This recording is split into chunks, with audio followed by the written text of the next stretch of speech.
ஓம் சாய்ராம். நல்லது நினைப்போம், நல்லது நடக்கும். இந்த நிமிஷம் நீங்கள் எதுக்காக பிரார்த்தனை பண்ணிகிட்டு இருக்கீங்களோ அந்த பிரார்த்தனை நிச்சயமாக நிறைவேறும். நம்பிக்கையோடு இருங்க. இந்த பதிவோட தலைப்பை பார்த்துருப்பீங்க. இப்போ துவாரகாமாய் முன்பு நீங்கள் இருக்கீங்க. நீ கண்ணீர் விட்டது போதும், உன் கண்ணீர் துளிகள் என் பாதத்தை நனைத்தது. சாயி கொடுத்துருக்க தலைப்பு இன்னைக்கு, நீ கண்ணீர் விட்டது போதும், உன் கண்ணீர் துளிகள் என் பாதத்தை நனைத்தது. இந்த தலைப்பு பற்றி தான் இன்றைக்கி நம்ம பேச போகிறோம். அப்படியே கோவிலையும் முழுவதுமாக நீங்கள் நம்ம எல்லாரும் ஒன்றா சுற்றி வர போகிறோம். நீங்கள் ஆத்மார்த்தமாக சுற்றி வர போகிறீங்க என் கூட சேர்ந்து. இப்போ சரி வாங்க, இப்போ நம்ம துவாரகாமாயில் ஆரம்பித்து திரும்பவும் துவாரகாமாயிலே முடிக்கலாம். நம்மளோட வாழ்க்கையில் ஒரு சில நேரத்தில் ஒரு இக்கட்டான நிலையை அனுபவிச்சிருப்போம். ஒரு சில நண்பர்கள் இப்போ கூட அதை அனுபவிச்சிட்ருக்கலாம். யாரும் நம்மளை புரிந்து கொள்ளாத நேரமாக இருக்கும். நம்மளோட மனசு உடைந்து நம்மளோட கண்கள்ல இருந்து கண்ணீர் வலியும் நேரமாக அது இருக்கும். அந்த நேரத்தில் நம்ம நினைப்போம், என்னோட கண்ணீரை யாராவது பார்க்க மாட்டாங்களா, என்னோட கண்ணீரை துடைக்க கூட வேணாம், யாரும் பார்க்க மாட்டாங்களான்னு. ஆனால் நம்ம சாய் பக்தர்கள் ஒரு விஷயத்த நல்லா ஞாபகத்தில் வச்சுக்கோங்க. ஒரு உண்மை, நம்ம விடுற ஒவ்வொரு துளி கண்ணீரும், நீங்கள் விடுகிற ஒவ்வொரு துளி கண்ணீரும் வெறும் தண்ணீர் மட்டும் கிடையாது. அது நீங்கள் விடுற ஒவ்வொரு துளி கண்ணீரும் வெறும் கண்ணீர் மட்டும் கிடையாது. நாம் வாயால் சொல்ல முடியாததை நம்மளோட கண்ணீரால் நம்ம பாபாவுக்கு நம்ம தெரியப்படுத்துகிறோம். நம்ம பாபாவுக்கு நம்ம கண்ணீரால் தெரியப்படுத்துகிறோம். நம்மளோட வாயால் சொல்ல முடியாத விஷயங்கள். அந்த கண்ணீருக்கு பின்பு பல சோகங்களும் பல ஏமாற்றங்களும் பல எதிர்பார்ப்புகளும் அதில் நிறைஞ்சிருக்கும். அது ஒவ்வொன்றுக்கும் அர்த்தம் தெரியும். ஒவ்வொரு துளி கண்ணீருக்கும் பின்னாடி இருக்கும் ஆயிரம் காரியங்கள் சாய்க்கு நல்லாவே தெரியும். இன்னும் கூட சொல்ல போனால், நம்ம விடுகிற சாய் பக்தர்கள் விடுகிற ஒவ்வொரு துளி கண்ணீரும் அவரோட பாதத்தை ஒவ்வொரு நிமிடமும் ஒவ்வொரு வினாடியும் நனைத்து கொண்டே இருக்கிறது. அதை அவரும் உணர்ந்து கொண்டே இருக்கிறார். அதுதான் உண்மையும் கூட. நம்மளோட கண்ணீரை பார்ப்பதற்கு கூட யாருமே இல்லையேன்னு கவலையே படாதீங்க.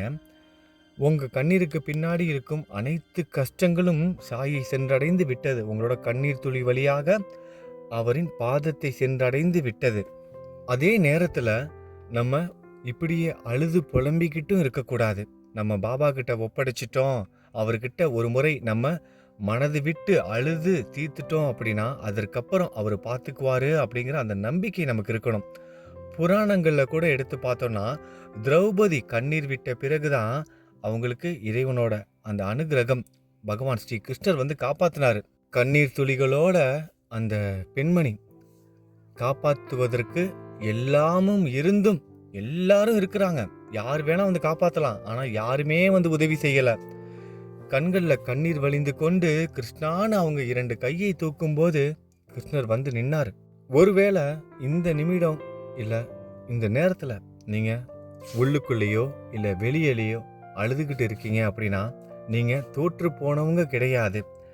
நீங்கள் இறைவன்கிட்ட பேசிக்கிட்டு இருக்கீங்க, உங்களோட கண்ணீர் மூலமாக பேசிக்கிட்டு இருக்கீங்க. நீங்கள் அழுத இந்த நொடியே உங்களோட வாழ்க்கையில் மிகப்பெரிய மாற்றம் ஆரம்பமாக போகிறது. நல்ல ஞாபகத்தில் வச்சுக்கோங்க. நீங்கள் விட்ட ஒவ்வொரு துளி கண்ணீருக்கும் பதில் கிடைக்கும். இறைவனால் தீர்க்க முடியாத சிக்கல்கள்ங்கிறது எதுவுமே கிடையாது.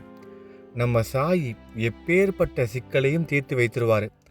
கனவுல கூட நடக்காத அதிசயங்கள் நம்மளோட வாழ்க்கையில் நடக்கும். ஒரு சில நேரத்தில் நம்ம பயந்து போய் எந்திரிப்போம். ஏதாவது ஒரு கெட்ட கனவு கண்டு பயந்து போய் எந்திரிப்போம். அப்பாடா இது கனவு தானே அப்படின்னு நினைப்போம். நல்ல வேலை இது கனவாக இருந்துச்சுன்னு. இந்த மாதிரி கனவுகள் நீங்கள் கண்டிருக்கீங்களா? ரொம்ப கொடுமையான கனவுகள் வரும். இது பெரியவங்க சின்னவங்கன்னு பாகுபாடே இல்லாமல் அந்த கனவுகள் வரும். ஒரு சில நேரத்தில் திடீர்னு தூக்கி வாரி போட்டு எந்திரிச்சு உட்காருவோம். கனவுல இருந்து எந்திரிச்சு வருவோம். அந்த 2 நிமிஷம்தான் நம்மளோட வாழ்க்கை திரும்பியும் நமக்கு வரும்.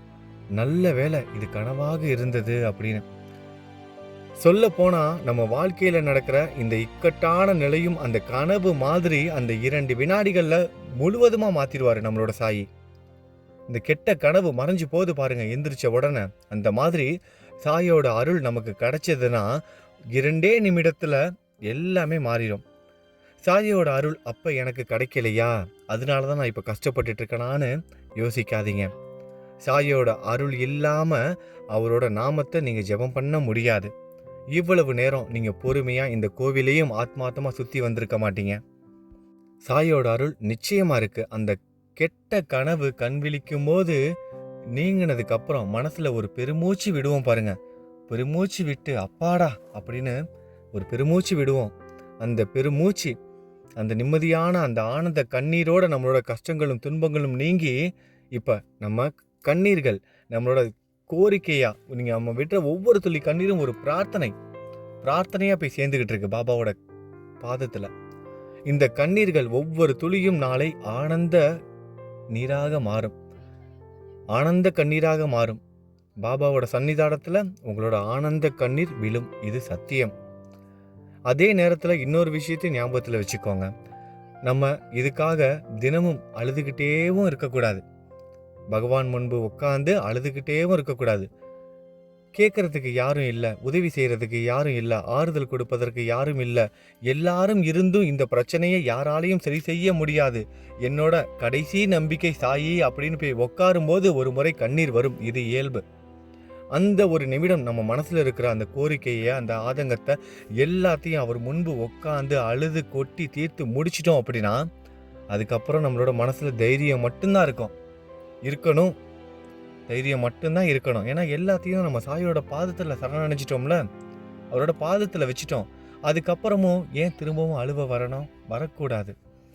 சாய் மேல நம்பிக்கை இருக்கிறவங்களுக்கு நிச்சயமா வராது. அழுகாதீங்க, நம்பிக்கையோட இருங்க, தைரியமா இருங்க. நம்ம சாய் இருக்கும்போது நம்ம எதற்காக பயப்படணும்? ஒவ்வொரு வினாடியும் அவர் நம்ம கூடவே பயணம் செய்துகிட்டு இருக்காரு. ஏதாவது ஒரு ரூபத்துல நமக்கு உணர்த்திக்கிட்டும் இருக்காரு. நான் உன் கூடவே இருக்கேன் அப்படின்னு உணர்த்திக்கிட்டும் இருக்காரு. நம்ம உள்ளுக்குள்ள நம்ம ஒவ்வொருத்தரும் நினச்சிக்கிட்டு இருக்கோம், நம்ம ரொம்ப நல்லவங்க, நம்மளை சுற்றி இருக்கிறவங்க தான் கெட்டவங்க அப்படின்னு நினச்சிக்கிட்டு இருக்கோம். ஆனால் நமக்குள்ளேயும் கோபம், குரோதம் இது எல்லாமே நிறைய நிறைஞ்சிருக்கு. எல்லாரும் இந்த பக்தர்கள் எல்லாரும் சொல்கிற ஒரு விஷயம், ஏதாவது இந்த பூஜை முறையோ இல்லை ஏதாவது ஒன்று நம்ம செய்ய தவறிட்டா கூட மனசு தான்ப்பா காரணம் அப்படின்னு சொல்லுவாங்க. நல்லா நினச்சி பாருங்கள், நம்மளோட மனசு சுத்தமாகவா இருக்குது? நம்ம கெட்ட செயல்கள் செய்கிறதில்ல. உண்மையை சொல்லப்போனால் அதற்கான சக்திகள் நமக்கு இல்லை. யாராவது ஒருத்தவங்க நெருங்கிய நண்பர்களாக கூட இருப்பாங்க. ஒரு சில நேரம் ரொம்ப கடினமான வார்த்தைகளால் அவங்களுக்கும் நமக்கு சண்டைகள் வரும். ஒரு சில நேரத்தில் நம்மளோட மனசை ரொம்ப காயப்படுத்திடுவாங்க. அப்போ நம்ம கோபத்தையும் மீறி ஓரளவுக்கு மேலே போய் இவங்க செத்துப்போனால் கூட பரவாயில்ல அப்படிங்கிற மாதிரி கூட ஒரு சில நேரத்தில் நம்மளோட எண்ணங்கள் வரும். ஆனால் அதை செயலாக்க மாட்டோம். ஏன்னா அதற்கான சக்திகளும் கிடையாது, அந்தளவுக்கு கெட்டவங்களும் கிடையாது. ஆனால் நம்மளோட மனது அந்த மாதிரி சிந்திக்குது, கோபங்கள் படுது, தகாத வார்த்தைகள் பேசுது. அப்போ நம்ம மனதை சுத்தமாக வச்சுக்கணும். நம்ம மனதை சுத்தமாக வச்சாதான் நம்ம சாய் அங்கே குடிக்கொள்வார். அதற்காக நம்ம தினமும் நாம ஜபம் பண்ணிக்கிட்டே இருக்கணும். நம்ம நாம ஜபம் செய்ய செய்ய நம்மக்கிட்ட இருக்க குறைகளை நமக்கு தெரிய வரும். தொடர்ந்து நாம ஜபம் செய்யும் போது, நாம ஜபம் நிறைய நண்பர்கள் நாம ஜபம்னா என்னன்னு கேட்குறாங்க. இறைவனோட நாமம், இறைவனோட பெயர்களை நம்ம உச்சரிக்கிறது தான் நாம ஜபம். 108 முறை குறைந்தது சொல்லணும். உங்களோட இஷ்ட தெய்வத்தோட பெயரையோ இல்லை நம்ம குருவோட பெயரையோ இல்லை குல தெய்வத்தோட பெயரையோ நம்ம 108 முறை நம்ம குருவோட வழிகாட்டுதலோடு சொல்லணும். சாய்ராம் சாய்ராம் சாய்ராம்னு நம்ம சொல்லிக்கிட்டே இருந்தால் கூட போதும். ஓம் சாய்ராம் ஓம் சாய்ராம்னு குறைஞ்சது 108 முறை. 108 முறை அப்படின்னு சொல்கிறது ஒரு ரவுண்டு. சாண்டிங் செய்கிறதுல ஒரு ரவுண்டு. இதில் நம்மளோட நேரத்திற்கு ஏற்ப, நம்மளோட வயதிற்கு ஏற்ப, நம்மளோட சூழ்நிலைக்கு ஏற்ப இந்த ரவுண்டை அதிகப்படுத்தணும். குறைஞ்சது ஒரு முறையிலிருந்து, அதாவது ஒரு முறைங்கிறது 108 முறை செய்வது தான் ஒரு ரவுண்டு. அந்த ஒரு ரவுண்ட்லேருந்து நம்ம முடிஞ்ச வரைக்கும் 34 முறை செய்கிறவங்க கூட இருக்காங்க. எப்படி 34 முறை 68 முறைகள் செய்கிறவங்க கூட இருக்காங்க. அனுதினமும் எந்த வேலை செஞ்சாலும் கையில் ஒரு சாண்டிங் மாலை வச்சுட்டு அவங்க பாட்டு அப்படி சாண்டிங் பண்ணிக்கிட்டே இருப்பாங்க. கூடிய சீக்கிரமே நம்ம அந்த சாண்டிங் மாலை ஒரு கம்ப்ளீட்டாக ஒரு பேக் மாதிரி நம்ம ரெடி பண்ண போகிறோம். நான் ஏற்கனவே 2-3 மாதமாக சொல்லிகிட்டு இருக்கேன். அதற்கான ஒரு நேரம் கிடைக்க மாட்டேங்குது. காசிக்கு போய் தான் அதெல்லாம் வாங்கிட்டு வரணும். தயவு செய்து சாண்டிங் பண்ணுங்கள். 108 முறை இறைவனோட நாமத்தை ஜெபம் பண்ணுங்கள்.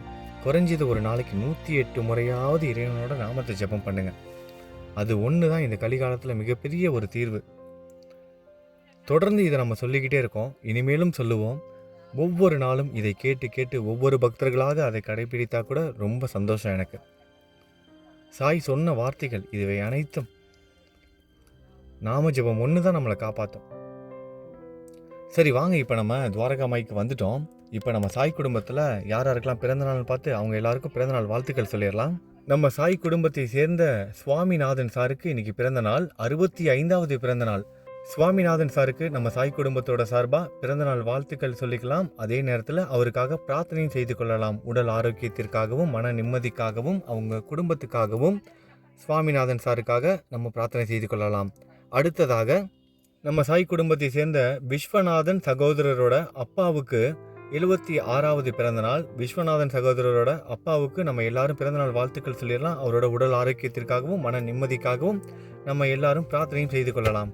இவங்க மட்டும் இல்லாமல் இன்னைக்கு வேற யாரெல்லாம் நம்ம சாய் குடும்பத்தில் பிறந்தநாள் கொண்டாடுறாங்களோ அவங்க எல்லாருக்கும் பிறந்தநாள் நல்வாழ்த்துக்கள். திருமண நாள் கொண்டாடும் தம்பதிகளுக்கு திருமண நாள் நல்வாழ்த்துக்கள். நல்லது நினைப்போம், நல்லதே நடக்கும். ஓம் சாய்ராம்.